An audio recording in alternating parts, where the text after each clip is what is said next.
everyone, this is John Daly again with BQB Publishing. I'm here today with Gary Simonds, author of the new supernatural thriller Death's Pale Flag. How's it going today, Gary?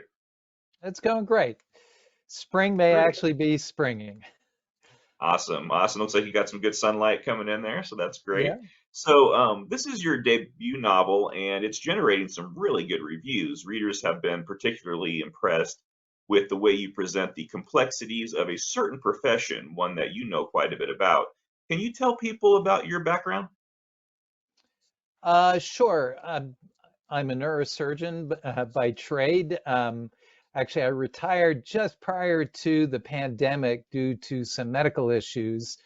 But I had trained originally and then practiced for the Army at Walter Reed, and then went on to a place called Geisinger Medical Center in Pennsylvania. And then I became chief of neurosurgery at Virginia Tech Carilion System in Roanoke, Virginia. And I guess through my career, I've treated tens of thousands of patients with all sorts of things, kids and adults, things like brain hemorrhages, tumors, aneurysms, strokes, severe head injuries, broken spines, and that sort of thing. You've done a lot of good, it sounds like. I hope some.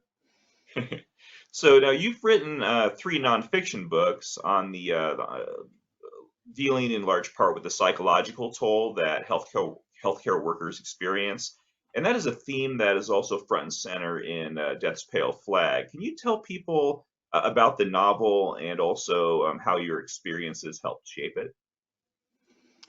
Sure. It goes back into a little bit of a historical dig, but back when I was heading the neurosurgery department, um, I got to a point where I didn't really like my team very much. They were fairly brusque, difficult to get along with, making nurses cry every other day.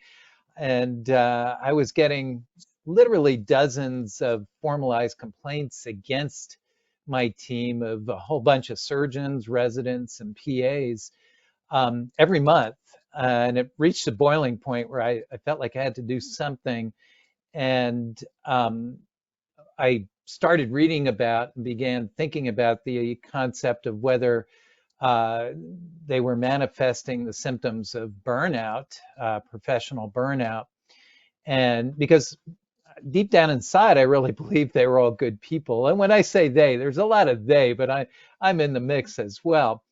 And we started working on building what we would call resilience, building the emotional resilience and wellness of everybody on the team.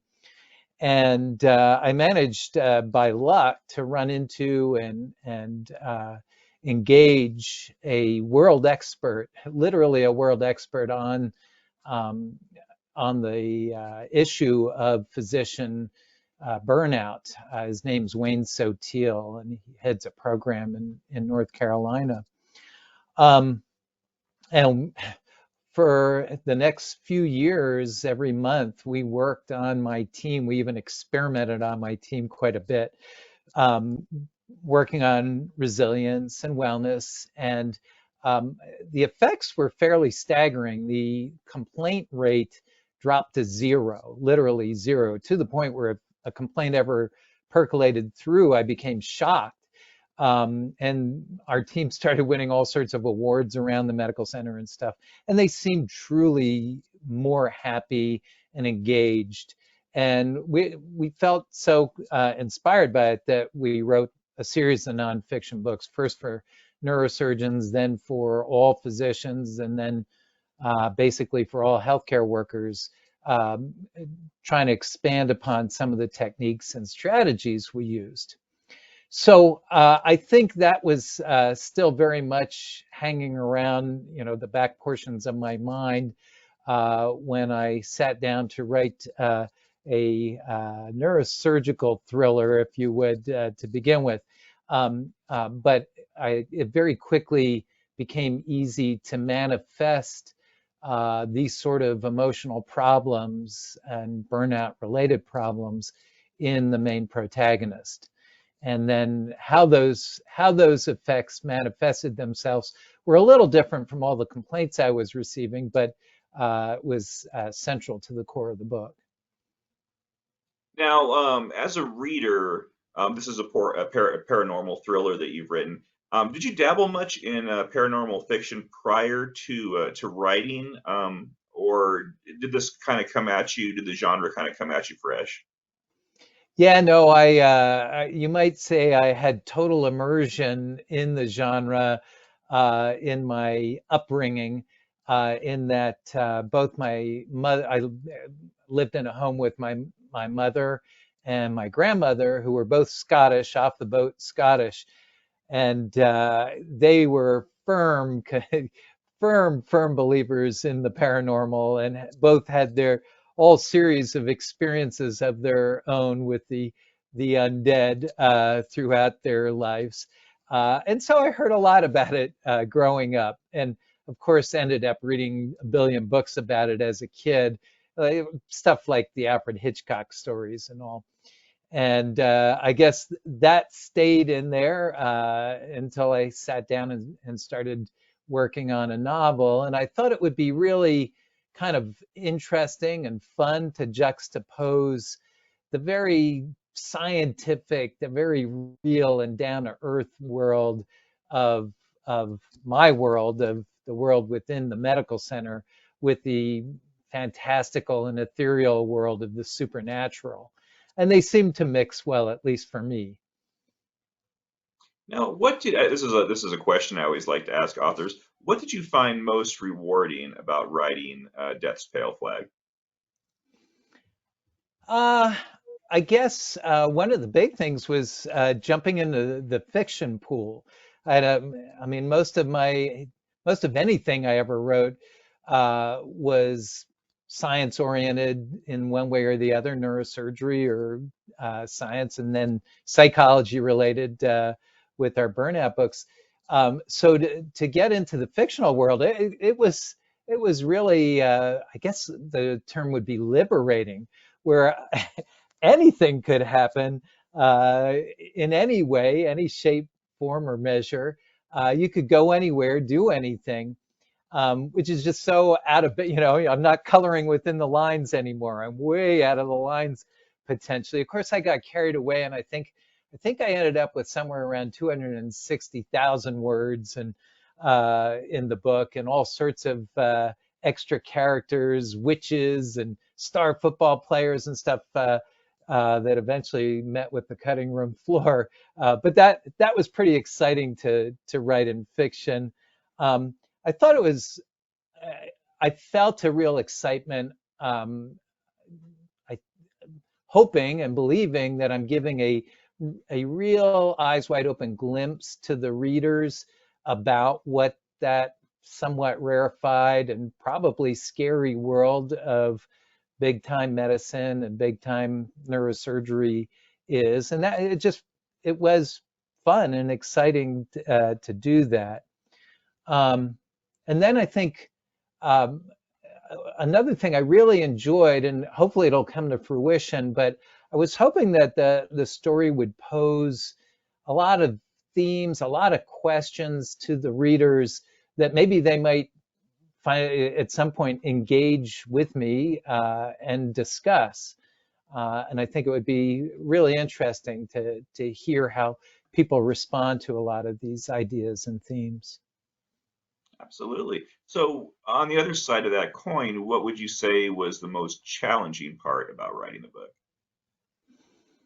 Um, I I think going from 260,000 words to 100,000 words, I mean, I was bumping off characters right and left, and whole storylines went down in flames. I don't know if that's how it works for you, but uh, that was devastating. Somebody once said to me, your words in a book are like your children, and you're just throwing them out to the wolves when you cut them out. So yeah, that was no fun. And I think secondary to that, I mean, as an offshoot of that, I always felt like I should be explaining more about the neurosurgical world. So I wanted to explain everything, and I realized I could only explain snippets, pieces of it, give snapshots here and there. Um, I don't know. There was one other thing is I think I experienced some PTSD writing about various illnesses, various things that happen to patients. It was a little traumatic. No, I hear where you're coming from. I'm a very detail-oriented writer myself, and that editing process can be, sometimes you think you just have this laid out with the right amount of detail, so you have this image in the reader's mind, and you're sort of told, oh, they can figure it out. They don't need all this extra stuff, and no, I totally get it. I totally get where you're coming from. Um, so I think this was a fun conversation. I want to thank you for your time. Can you Thank tell you. people how to find out more about you and Death's Pale Flag? Well, absolutely. I do have a website, which is pretty easy. It's just my name, Gary R. Simonds. I always say Simons because it's spelt more like Simons. That's Simonds, but Gary R. Simonds .com. And then, of course, at BQB, through BQB.com has a piece on it.